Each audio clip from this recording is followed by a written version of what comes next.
in Expo Dubai. Expo Dubai is an astonishing event.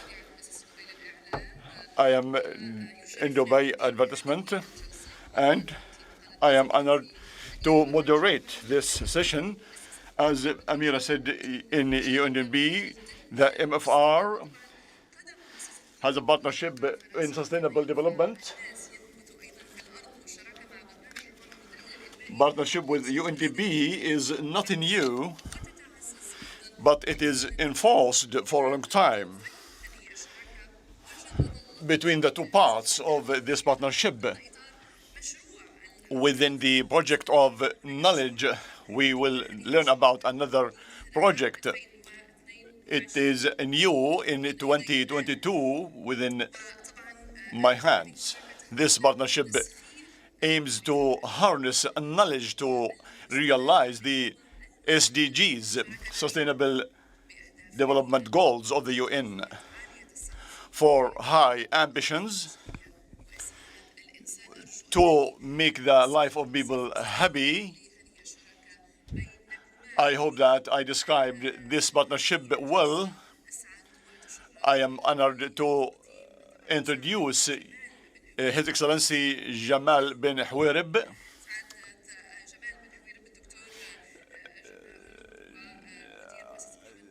the CEO of MBRF, and Mr. Khaled Shafi, the chairman of the Bureau of UNDP, and Dr. Hani Turki, the chairman of Knowledge Project of the UNDP. We are happy to start with you, Dr. Jamal. I will start with a question. We have met 2 years of COVID-19 pandemic. Many international bodies and entities have postponed their projects and put them aside. Why have you desired to continue on this project despite all the difficulties? Peace be upon you all. This is a good question.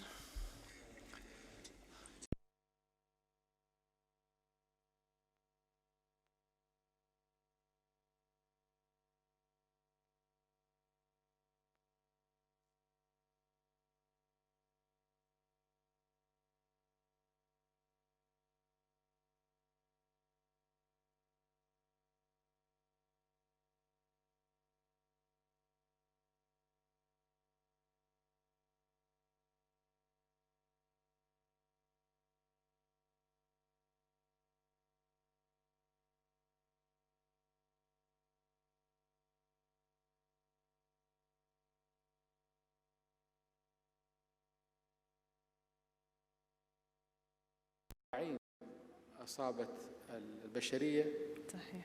وقتل من كل 163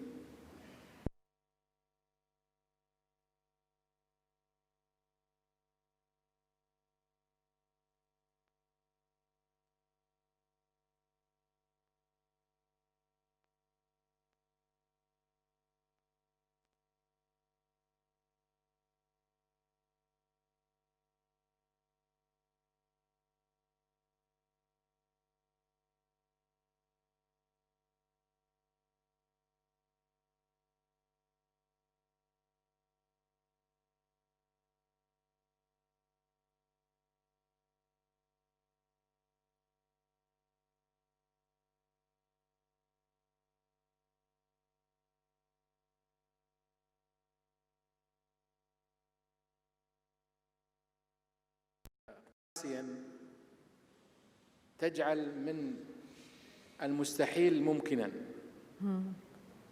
لم أتوقع أن أخرج بسيارتي ولا أجد سيارة. A car from Dubai to Abu Dhabi. I don't know anything about it. These procedures is to protect people. If the governments do not take these projects for the protecting of their nation, who will do that? But why did we take these procedures? For the lack of knowledge. We encounter invisible enemy, and we do not know how to behave, and we do not have vaccines and the drugs that are good and sustainable to combat this enemy which is invisible. And if we gather it in the world, it fills a Pepsi can only. All the corona in the world can be gathered only in one Pepsi can. These are according to scientists, and kneeled the earth. In this summit, we have discussed this topic, and Mr. Hani can add some information. We are not ready to encounter any urgent crisis, and we have become in a situation of the shock. What happened next? All the scientists embarked to the think tanks and the research centers, and advanced governments started to look for vaccines and drugs in a way of treatment, good treatment, because there are a lot of treatment ways which are not good and not correct, because it is a new enemy and the humanity was not ready for that. Why did we not stop, or the UN did not stop, and the UNDP did not stop, and its project did not stop with the Mohammed bin Rashid Foundation? Because we saw that people are in need of information, and they need where we are today and what happened and why did it happen in 2017 and 18. Why did we warn at that time? Because we are the first time to produce the international indicator knowledge indicator, and it was very clear that the world retreated a lot, dramatically, to spend on research and development. Expenditure on education is there, and higher education is there, and infrastructure also is there, spending. And Mr. Hani can add also a lot of information about that. The expenditure on research and development, I'm not talking about the countries that do not spend. I'm talking about the countries who spend billions on research and development have retreated a lot for the interest of the technologies, of course. The companies have become concerned to look for digital things, and the digital companies, as you see, the digital companies, if you see the top 20 companies, you will find most companies that dominate technology. They spend a lot on technology, and they forgot research and development in health. We paid the price strongly. Therefore, this institution continued to disseminate and spread information and knowledge. And we have knowledge indicator 21 and 2020, and the oversight of the knowledge 2020, because forestalled. And the foretelling of the future report, foreseeing the future report, which is very important. Therefore, we stopped for 2 years due to the pandemic. But you did not stop online. You continued online. So the dialogues of knowledge continued. The talks or no talks continued during the pandemic for 2 years. We're talking about a topic which is dangerous. When the advanced countries are delayed or they do not pay for R&D, research and development, for the sake of other things, then we have to do something through universities, through think tank. These technologies are important because it brings more money. There is revenue to help the world. However, it does not cover the importance of health and fighting pandemics. Therefore, we need to spend on fighting pandemics. Any one of you can refer to the decisions of governments 2020, 2021 during the pandemic, and even the United Nations sessions, which were all virtual. They were all confirming the importance of R&D and think tank, research and development.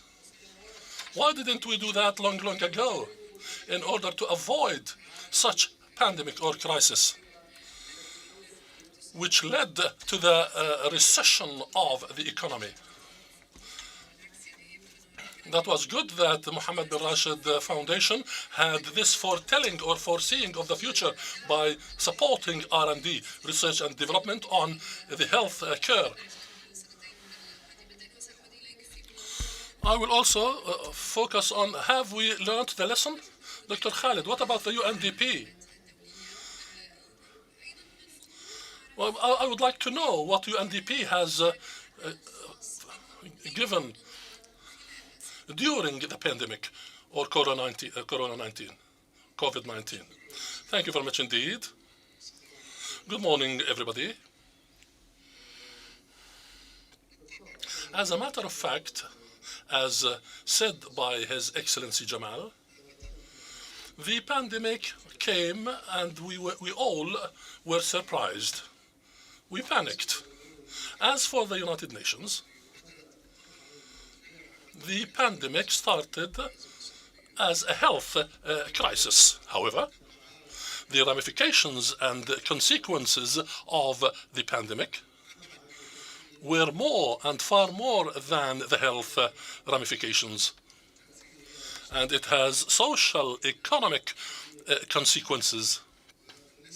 With regard to the UNDP, we decided, and the UN decided, that this mission of combating the pandemic and the economic, social consequences of the pandemic to the UNDP to take care of it. Yes, we were taken at surprise. We were surprised by the pandemic because it disclosed lots of weaknesses and gaps in the systems, political, social, economic systems, at all countries, at all cities. The pandemic disclosed the gap, the digital gap in the Arab countries. I'm talking about Arab region. The gap could be bigger in Africa, in the Arab world. 50% gap. 50% have access digitally and 50 do not. Of course, this has consequences and ramifications about remote education, health online, government online. We were not prepared. There was no digital processes. Another important issue that we have discovered is the social protection. Millions of workers and laborers in the Arab world are working in sectors which are not formal, informal. These workers or laborers had no protection socially. Once pandemic started and there were no jobs, and in some countries there was lockdown and curfew, and all shops and factories stopped working. These workers had no income. Therefore, they're used to having daily wages. There is no social security, no insurance, no medical insurance. Therefore, millions of these laborers were among the poor or those who are not having work. Unemployed, they lost their jobs. We surveyed all these countries and surveyed the situation and the consequences of the pandemic in each Arab country economically. And there were many people unemployed because of the pandemic. We had lots of analysis and statistical reports on this. And there were lots of gaps. We talked about the social protection. We found lots of weaknesses and gaps and problems encountered, especially for SMEs, small and medium enterprises. They really suffered a lot during the pandemic. There was no financial support. Also, we have to say there were differences. Among these countries, of course, the UAE and the Gulf area in general were able to combat the ramifications and the repercussions of the pandemic much far better than other countries due to the existence of good infrastructure and developed infrastructure and strategy and plans. Unfortunately, some countries did not. I would like to finish with this point. We talked about that yesterday, that the preparation and the resilience and the ability to build institutions so that they can absorb the shocks and deal with the ramifications is very important in the human development and the Millennium Objectives. The building of ability and resilience and flexibility has become very important to combat and encounter shocks for the development. According to Mohammed bin Rashid Foundation Knowledge and the UNDP, Dr. Hani, you supervised with a team with the International Knowledge Indicator. We are in Expo. I personally did not understand how Expo has been built during pandemic, COVID-19 pandemic, over 2 or 3 years. How did you build this indicator under these difficulties? And did you change the methodology to treat with the new normal and the new reality? First of all, thank you and good morning, everybody. According to Corona conditions, some of them have led to change the methodology of the indicator. In the UNDP and Mohammed bin Rashid Foundation, we were not able to take the decision to keep the indicator as it is during the pandemic because it has many negative sides, but actually it has, on the other hand, it has some positives. For example, the flow of the data that happened during the pandemic and some of the developments and the changes that have appeared and some others have stopped. These changes, we took them into consideration according to the indicator, the damage indicator. The indicator did not really express the situation of the countries, but at the beginning we tried to change the methodology that is related to the indicator. The second reason is, which is important, the previous methodology was produced in 2017. So we had to reconsider according to the changes and the developments that happened over the past 5 years. The difficulty was to build a team of international experts to represent knowledge 7 sectors found in the indicator from different parts of the countries and from the international organizations and academics and decision makers and the private sector also and the civil organizations.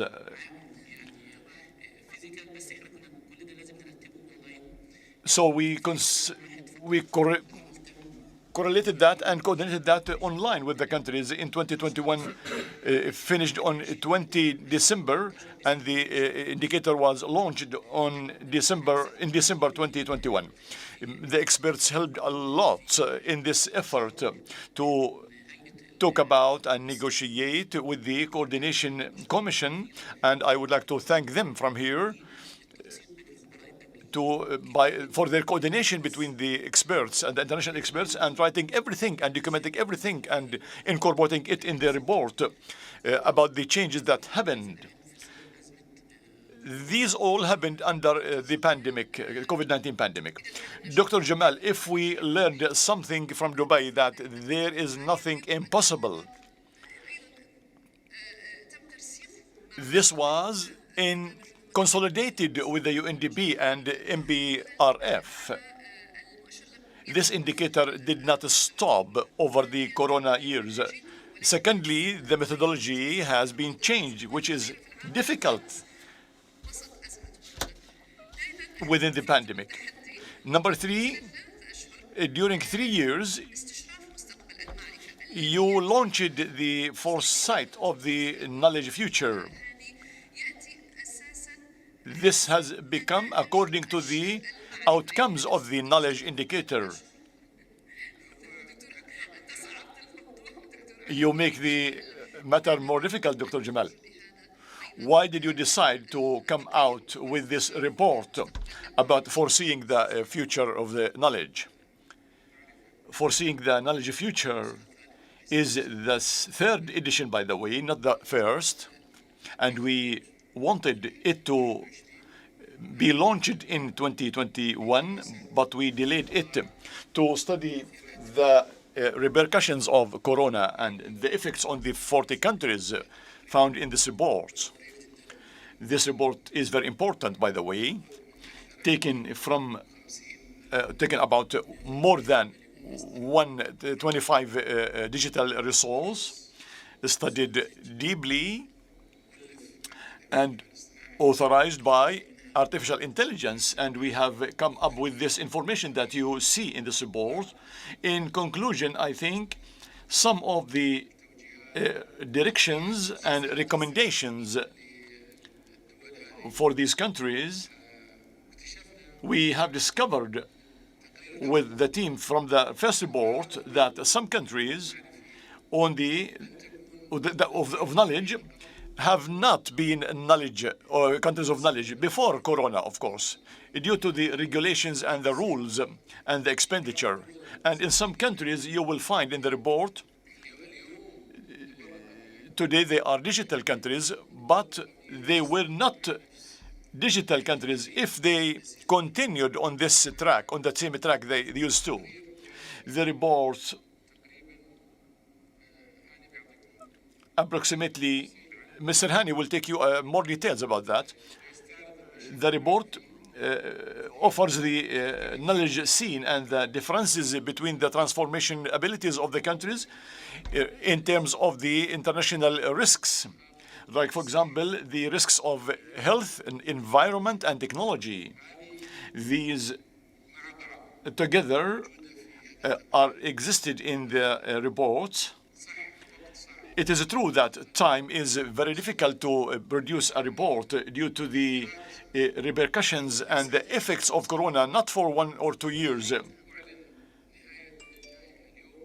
If we announce the end of the coronavirus today, its effects will remain for the 20 years ahead, so that humanity will suffer from the repercussions and the ramifications of corona for 20 years ahead. So the world should unite and gather to prevent the happening of another pandemic in the near future or in the far future even.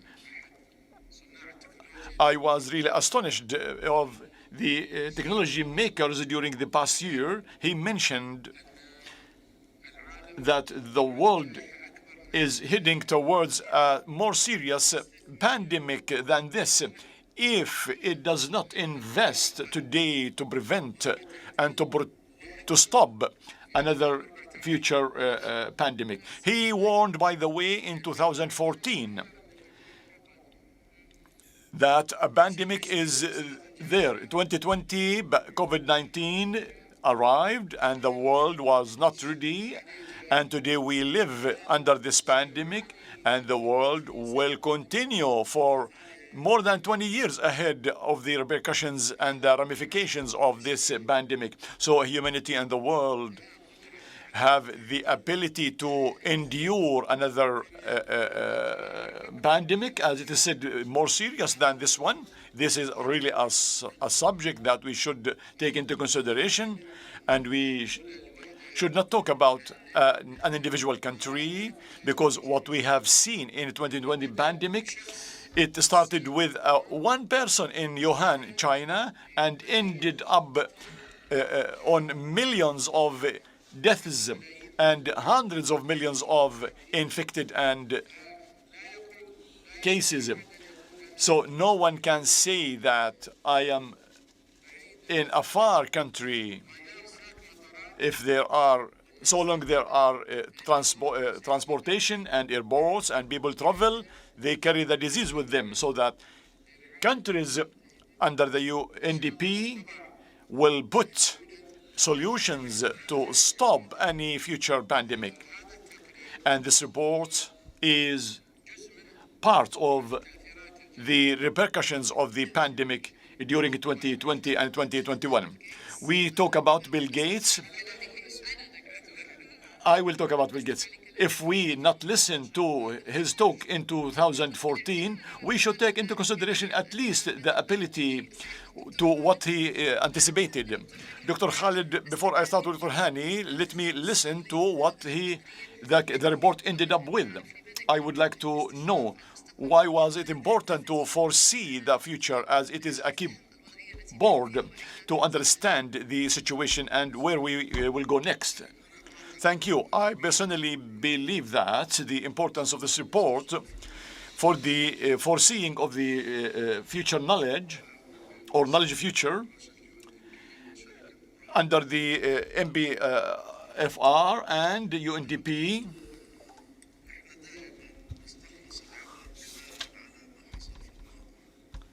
we take lessons from what happened in the future. Things happened in the future, so we learn lessons so that we can avoid them in the future. The importance of this report is that it is a foreseeing for the future. In other words, if the future is not listed in 1, 2, or 3, please, can anyone tell us what will happen in the future, so that I will take things into consideration and know how to behave toward these pandemics.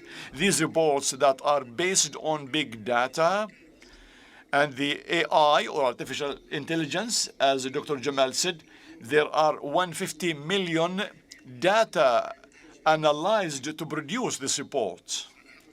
So the importance of this report, in my view, we should not wait to fall in the future risks and dangers.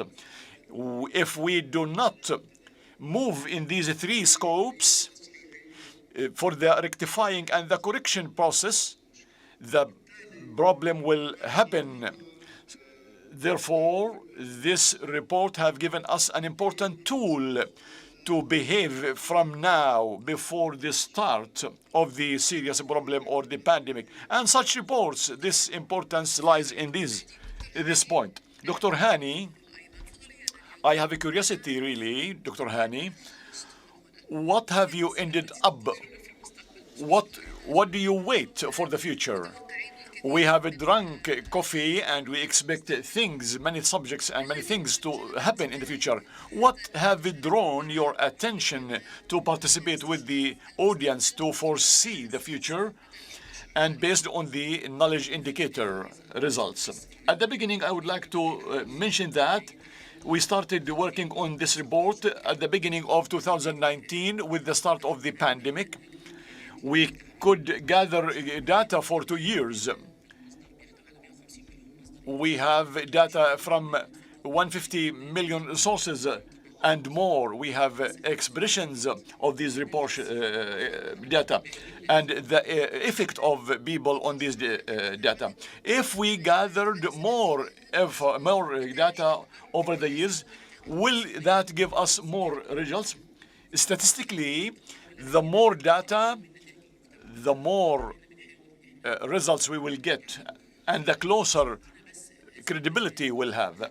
We did not take only these data, but the main outcome was the infrastructure that is based on the international indicator, so that we can gather our efforts to produce a good international indicator. The report, the purpose of the report is to measure the ability, the transformational ability that face risks. It is what is meant by transformational ability. It is the mechanism that enable the countries to deal with the risks and dangers. It depends on two things: the ability to innovate and cooperate. As Dr. Jamal said and Dr. Khaled said, innovation faces difficulties at the level of the world in different sectors, in the innovation and knowledge sectors. Experts see that the activity of innovation contributes to more than a half reduction of the information in the USA.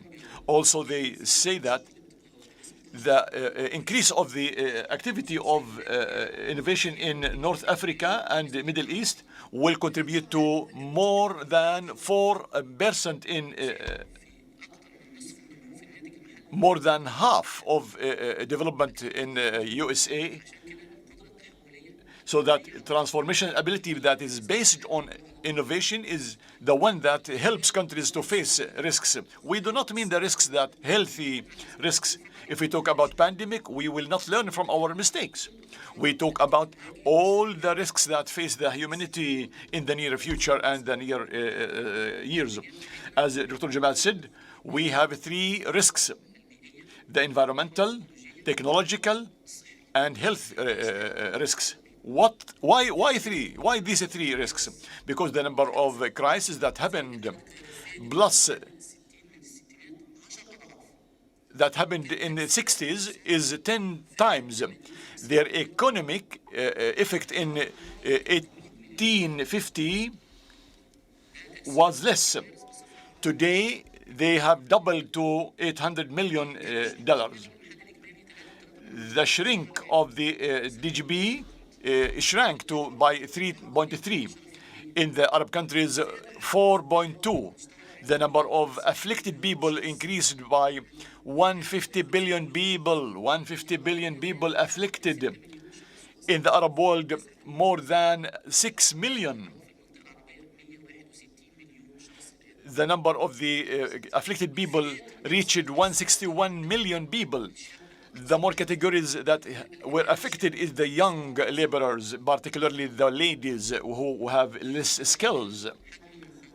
The size of the risks, there is information in the report that the environmental risks, there is a day of going beyond the earth resources. It is the day when the humanity consumes the natural resources that number the ability of the earth to produce them. What is the result of this?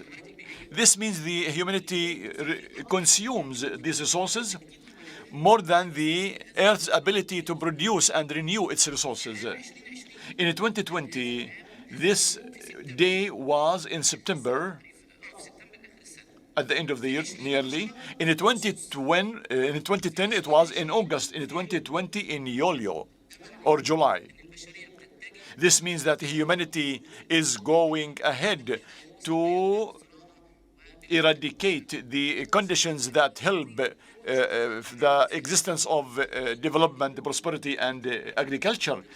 This is a good and important information found in the report.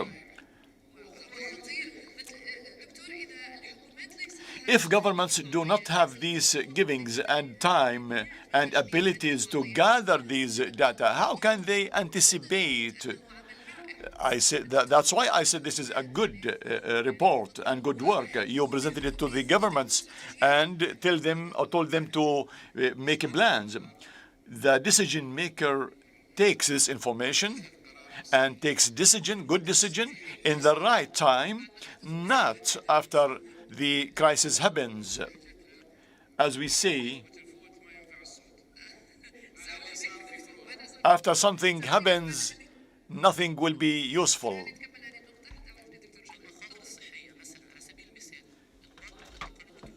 Reports also say that is investing $1, only $1, in development of health will lead to good economic revenue, $2 to $4 for one person. $2 to $4. If you invest $1 in health, it will have revenues from $2 to $4 for one person. Health experts say that if you personify or diagnose, one infected with TB will reduce its ability to work for 3 to 4 years, 3 to 4 months a year.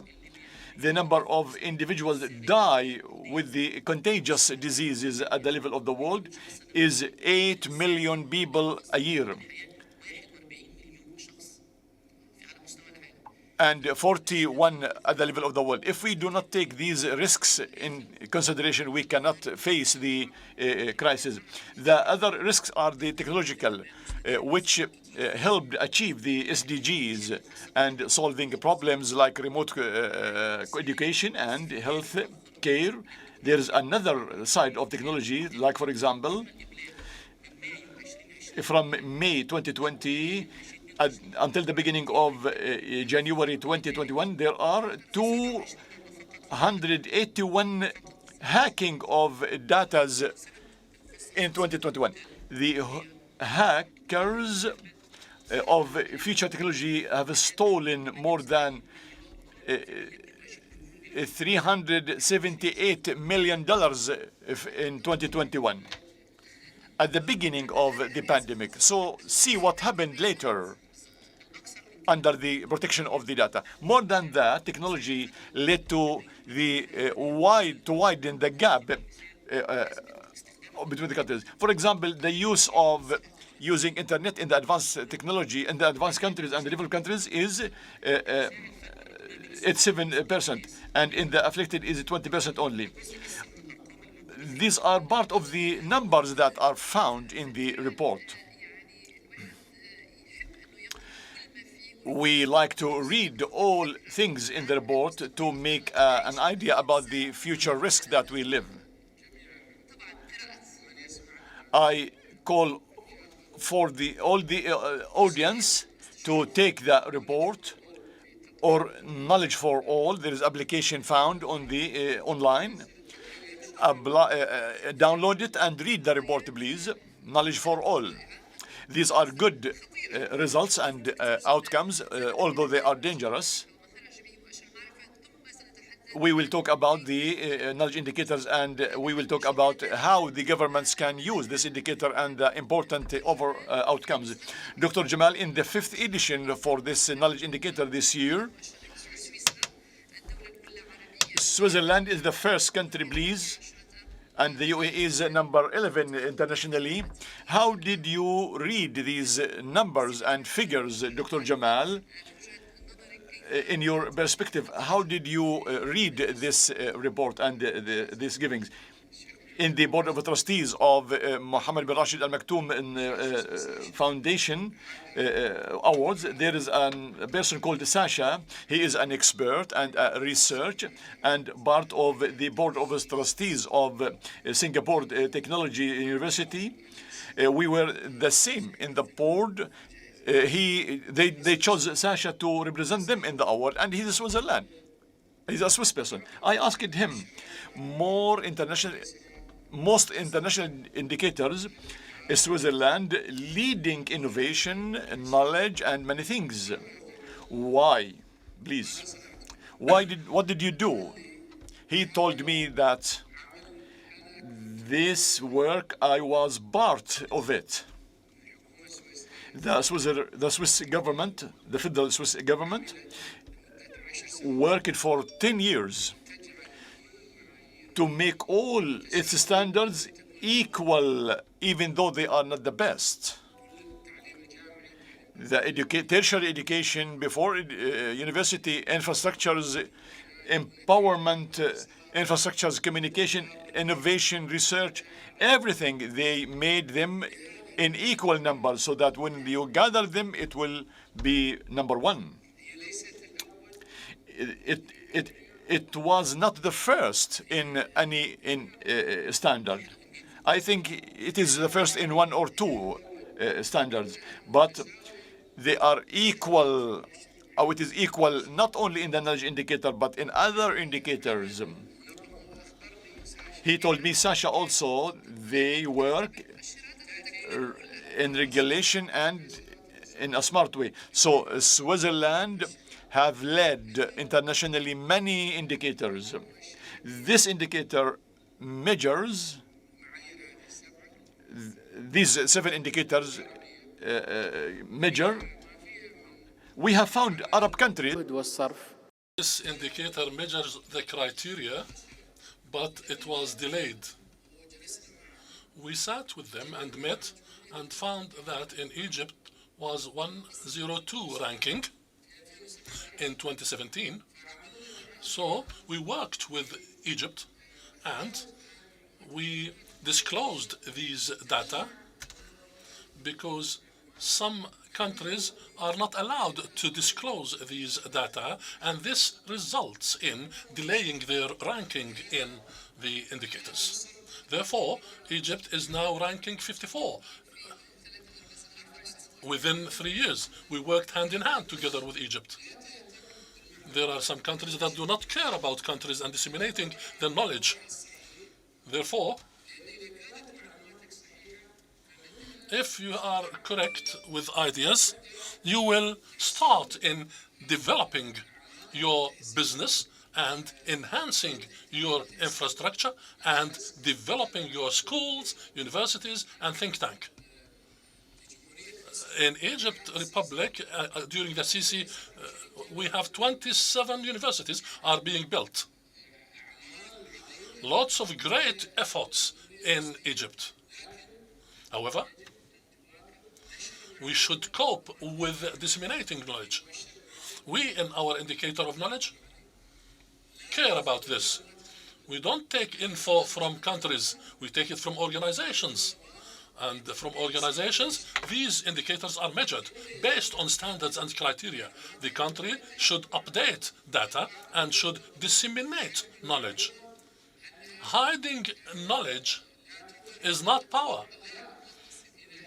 If you hide knowledge, this means you are retreating in your ranking. And this results in countries negatively. The indicator of knowledge, or knowledge indicator, I'm talking about UAE now.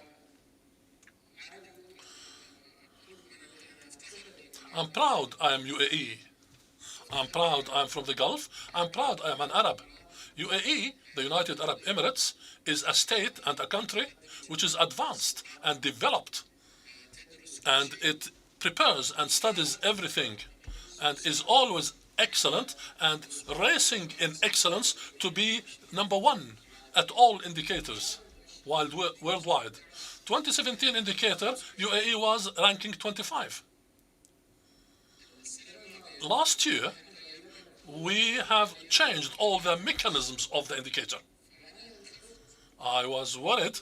I thought that UAE has maybe delayed in ranking due to changing the methodologies and the mechanisms. But UAE now is ranking 11. It advanced. This is really a great effort and great success, and due to the wisdom of the government and the leaders. We are aware of these things. We are aware of all reports and indicators. Everything is analyzed, studied, and reported. Therefore, the United Arab Emirates is heading now more than 400 international indicators or indexes. I hope that all UAE, all Arab countries, and all countries in the world to follow suit and follow model of the United Arab Emirates. And to read these indicators, analyze these indicators and indexes. Decision makers need to take right decisions based on these indexes. We can give them the data. the knowledge, the details, so that he can take decision based on knowledge. I will take this point, which is inviting the Arab countries to learn from the United Arab Emirates ranking and advancement and excellence.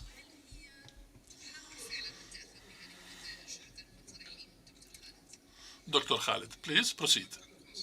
To be frank, so far, the response is not as what we aim at or hope to, based on the indicators and the sub-indicators mentioned by Doctor.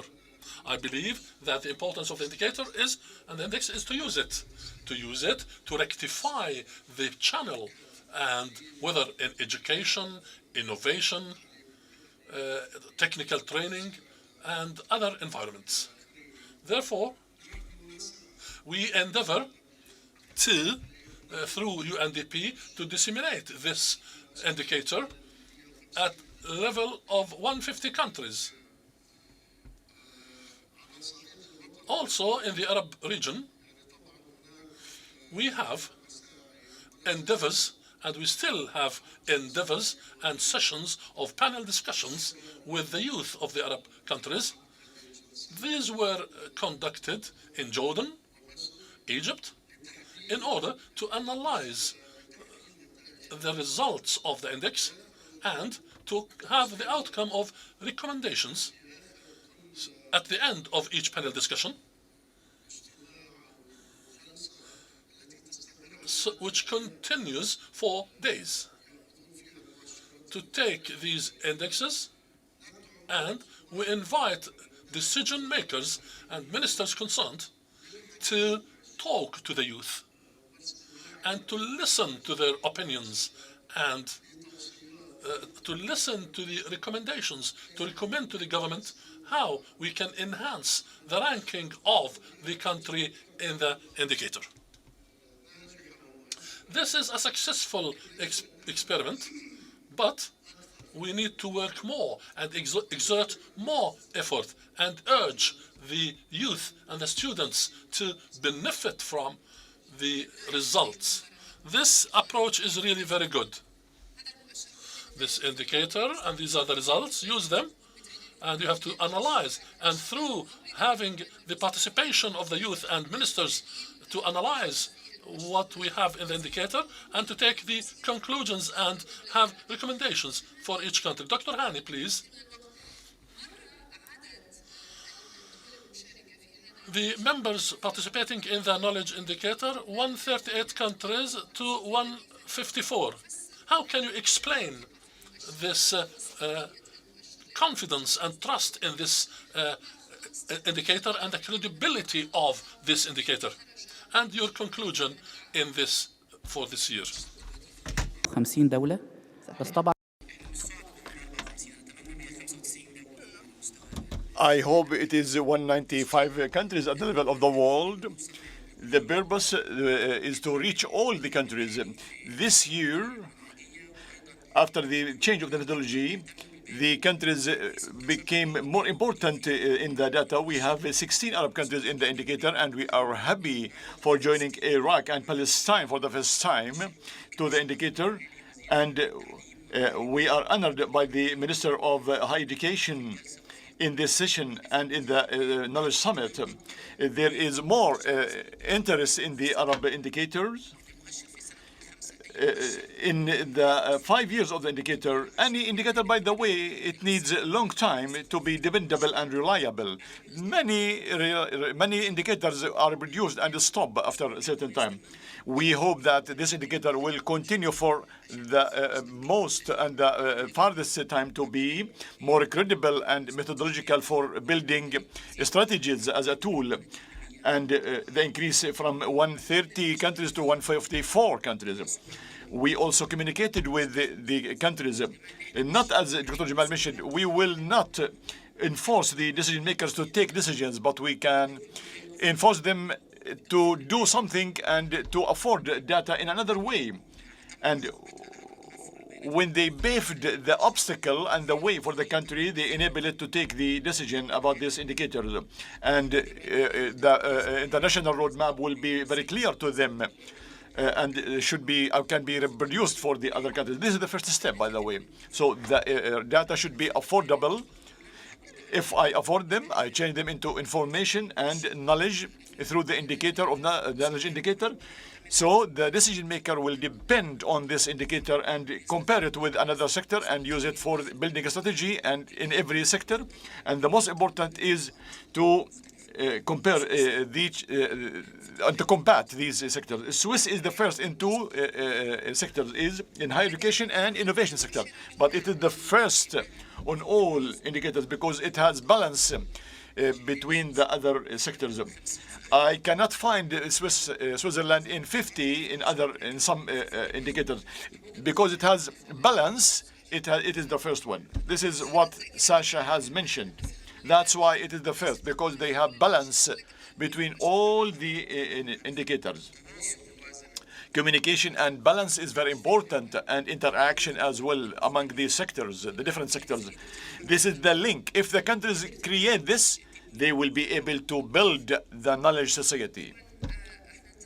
Of course, I will finish with one word to conclude this session in the program.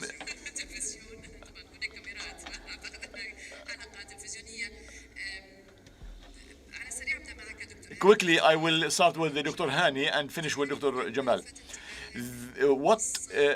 Is there anything that drew your attention, a story or indicator, any change along with Egypt and the UAE? What has drawn your attention in a country working with you with a good outcome and made you happy? Actually, I am happy for two things, because of Iraq and Palestine joining to the indicator. The other one is the big cooperation I found in Egypt, Saudi Arabia, and Egypt. Saudi Arabia, for example, there has been a good cooperation in the past years, and it was the beginning of the 2020. It advanced in the technological education. It reached the 9 level or the 9 rank internationally. This is good for foreseeing the future. Dr. Khaled, I think the UNDP program will not only concerned in the few years, and it will not be easy, as Dr. Jamal said. What do you expect? What will you do, and what will change in your program in the future? Certainly, the solutions that were used yesterday will not be good for today. Therefore, also resources are now rare and scarce. There are less resources. The challenges are really there. Big challenges, great challenges that we encounter. We should take this into consideration. The needs are great and the resources are scarce. We have to deal with our stakeholders. We are proud with the stakeholder, our partners with Mohammed bin Rashid Foundation. And I really would like to thank the consultations and the experts and the consultants who assisted us to find and to get this indicator, and our colleagues in UNDP under the guidance of our Mohammed bin Rashid Al Maktoum Foundation. Have we learned the lesson? What is the lesson learned? I think we have learned. What I can see in decisions, follow-up in the world, we will not fall again. We learn. We shouldn't be captive for these crises or pandemics, particularly because we knew why this crisis took place. Therefore, if we follow up the decisions for 2 years, we find that all are geared at stopping and combating such crisis or pandemic. When Ebola broke out in Africa, they immediately defeated it, ended it. Also SARS was in 2002 and 2003, they really also succeeded in eradicating it.